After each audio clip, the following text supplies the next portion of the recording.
welcome everyone to HARRP. This is our second session of the semester. My name is Nahielly Palacios. I'm a lecturer in education and I work across multiple MA programs. And for those who are not familiar with this online program and if this is the first time you're joining in, HARRP stands for Holistic Academic and Research Reflective Practice. It is an online developmental program designed to enhance researcher and academic reflexivity, peer-led learning, and to promote a sense of community and shared understanding amongst academics and researchers within the University of Manchester and beyond. Without further ado, let's start with the core stage of this session, which is today's topic, the reading that confused me. So the topic is about engaging with academic literature, the feelings that emerge, and how we approach this academic task. I'm delighted to introduce our three panelists who will be sharing their stories on this topic. First, joining, if you can, panelists, if you can just give us a wave so people can see who you are. First joining us is Ellie Campbell, PhD researcher at the University of Manchester. Next, we have Nay, PhD researcher at the University of Manchester. And last but not least, Shaima Samara, MA TESOL alumna. To kick us off, I'd like to ask Ellie to share her experience with this topic. Have you ever encountered a reading that confused you? And how did you engage with, these emotions that emerged from that moment of that encounter? Well, I write poems about my experiences, but generally it's sort of I relate to the rest of the panel in regards to it's quite overwhelming and in that respect. And it's sort of like what to do, how can I sort of navigate this? Yes. Would you mind if I share your poem there? No, please do. I wrote this in my first semester in year one, and I changed the title slightly just to fit with this, but I think it connects with what we're doing today. So my poem is The Reading That Confused Me. Here I am, a stranger to the page, a big cloud of mist I'm struggling to engage. The unfamiliar words and the different languages too. I haven't mastered English, I just don't have a clue. Too many big words and disciplines I just don't understand. But I'm English and white, obviously I should know these off by hand. Just read this and remember to read that. It's just as easy as pulling a rabbit out of a hat.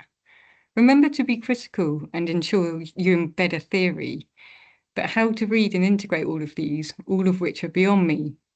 I don't know these ologies or isms. I feel like I'm sat here building my own prison.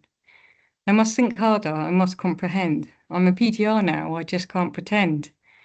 I've tried and tried, read again and again. I'm even more confused, and now with a shaking pen. What does this mean? What are they trying to say? Why can't I hear it? But why does academic writing have to be this way? But what is missing underneath this academic sky is I met Galileo through Queen's Rhapsody, can never say this word, Rhapsody in Cry. Most tales first reached me through the screen in song, but all I do now is question if I belong. No one else is doing the same authors as me, so here I am, walking the lonely path to academic victory. No lectures or seminars on these golden heads, so do I continue or just put it all to bed? I hear lots of things. And the thing that is now in my head after I hear your poem, Ellie, is the struggle with the unfamiliar, the complex language, and the pressure of having to understand it all just because you're English and you know English, and you should understand it all because of that. That is overwhelming. That feeling of self-imprisonment, is that the right word? Yeah. Yeah, to an extent I agree with that. Where are you now? So you said you wrote it in semester 1. Yeah. Where are you now in the process of engaging with this literature? It's improved. I think sort of keep sort of going, keep reading, and they sort of you sort of build a better understanding. I think some of the literature says things in really complex ways, and other literature will be like, oh, it's just like this. And I think from building, different people, understanding different people write in different ways, and not everyone writes as complex as some. So I found by keep reading or reading other articles in relation to what I was reading, I was able to build what they were saying through multiple ways. Yes. I like that you kept going, isn't it? You just didn't stop. Yeah, I completely, and I have a voice. I think I think in my first 6 months I was very quiet. I didn't really tell anyone. I just sort of tried to sort of achieve it by myself. And I think in the second semester of year 1, I was sort of a bit more vocal about it or just asking questions. I even got to the point where I emailed one of the persons on the article to say I'm struggling with this. And I was really worried to do that because they've got professor or doctor there, but they were really glad that I was reading their article and that I'm asking a question about it. So now I like just ask, reach out. You never know. Never done this myself, which is emailing, but sometimes it just crosses my mind, isn't it? Like, oh, I wish I could have a conversation with this person who wrote this, just to clarify some details. I think everyone's really proud of what they've written generally. So if you're going to ask a question about what someone's written, I think it's okay. As long as you ask politely and you don't expect a response in 5 minutes. But if it's a genuine understanding, I don't see how it's a massive. It doesn't need to be a barrier. That's it. That's a really good learning experience. Okay, so shall we move on? Can I ask you, Nate, to share your experiences with this topic? Okay, thank you, Nahielly. I'm Nay, and I submitted my PhD in September, so a few months ago. And I'm from Myanmar, and my PhD research, I looked at Myanmar refugees and migrant experiences in Thailand, educational experiences in Thailand. And my background, I came from, my undergrad, I did educational studies, sociology of education. I read so many theories of education, both pedagogical practices on sociological thinking of education. So a lot of theories like Michel Foucault, bell hooks. So I felt like that is one of my strengths, although English is my third language. The background that I came from, I have read many dense text that I always struggle and that I always feel like at the end of one theory, I feel like, oh, I'm now at an existential crisis that I don't like this theory anymore because I've engaged with this so much. And I felt like that all the time with all of the readings that I did. And I think in this presentation, I think I'm going to show you 2 readings and my relationship with them and see what it changes. So you can see why my personal experience with my reading. I'm glad that Ellie mentioned some academics write really densely, sometimes unnecessarily dense on some of the things, and that's why I really love reading bell hooks. Is that bell hooks write intentionally and politically to make all of her writings very accessible, and this is making academic writing accessible to kind of everyone as possible. So whenever I read bell hooks, I feel happy I felt like this is something that I really resonate with. And she writes a lot about critical education. So this is the background that I came from as well. So whenever I read bell hooks, this makes me really happy. So, if you just read a few of the sentences here, students are adamant that education should be liberatory. So some of the words, if we come from education, we know some of these words. And I think her writing style, I really like it, and I feel really great. The next slide, please.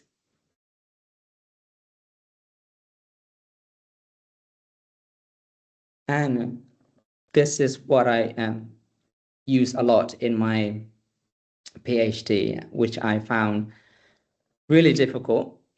I've only started using John Dewey transactionalist understanding of education in my first year. And when I started, I don't understand it at all. But given that I've finished my PhD now, and this is what changed my PhD and what I claim to be my original contribution, now that I've taken on, that I've persistently worked on this through reading groups. My supervisor is also an expert on Dewey, and that helps a lot. But I just want to show you here that at first, when I started reading this, I was not understanding this at all. But next slide, please.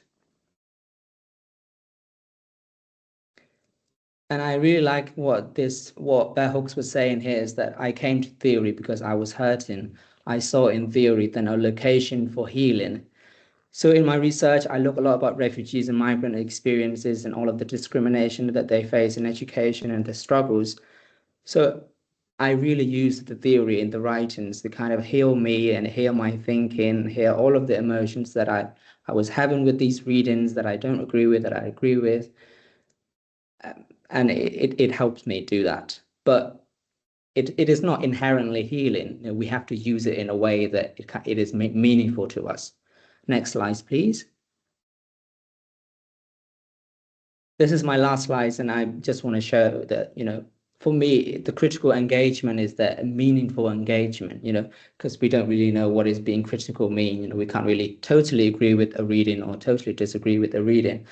So for me, when I read something, I really use my personal experiences, does this theory make sense in my lives? What are the real life examples? And I talk to and write about what I read. Otherwise, and I just never understand it if I don't do that. And I think it's very important to discuss my readings and persistent engagement with the readings to find my academic voice and along the way heal myself a little bit in this difficult task. Thank you. Thank you very much for sharing this honest story and full of, I know I could relate to you a lot because I used Dewey myself in my own research, and I started with Dewey, and you finished with Dewey, and I started with Dewey. Also, it's that feeling of this is something I discussed yesterday with Shaima. She mentioned something very key that you also mentioned today. She said, there's no abstract reading when you know how to connect with that reading, and through your personal experiences, things make more sense. But do reach out, whenever you feel lost, which is the case of Ellie, that also, I'm going to email this person. Oh, that's really brave.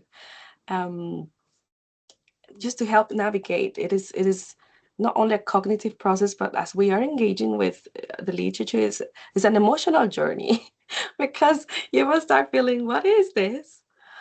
And then you move on, to experience other feelings when you start deeply understanding the theory. So thank you very much for sharing.